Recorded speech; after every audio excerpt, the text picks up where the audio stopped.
So number 6, justification and denial.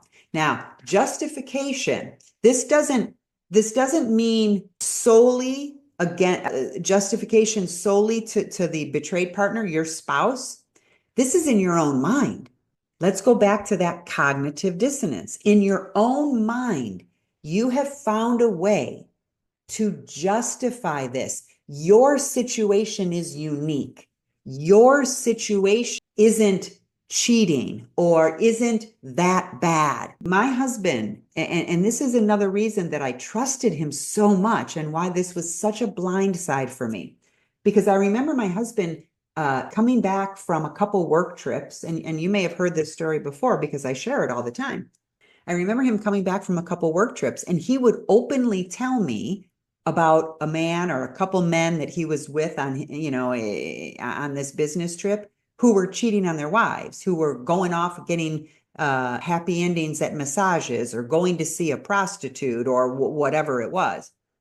And he would tell me these things. And I remember thinking in my own mind, wow, how many guys do that, right? How many men come back from a business trip and tell their wives how slimy one or two of the other men were on that trip?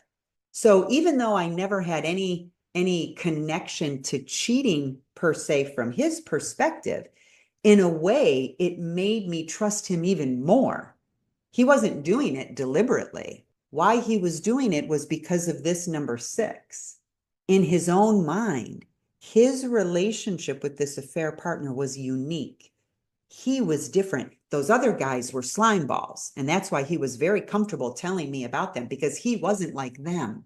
His situation was unique. He had justified in his own mind his own situation so he could separate himself from the pack.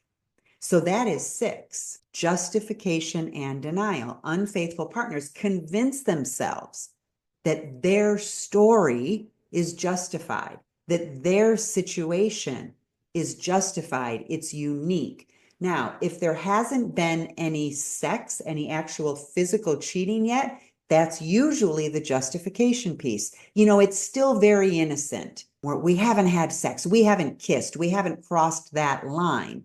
So the justification is still there in their own brain. They're still the good guy because they haven't crossed the line. After healing, you realize the line was crossed back at stage 2. But in the middle of this progression, that's not seen. So it's important to go back and really look at where did this stage 6, what were you telling yourself? How did you justify this in your own mind? This is part of the how. How did you justify this? So that's number 6.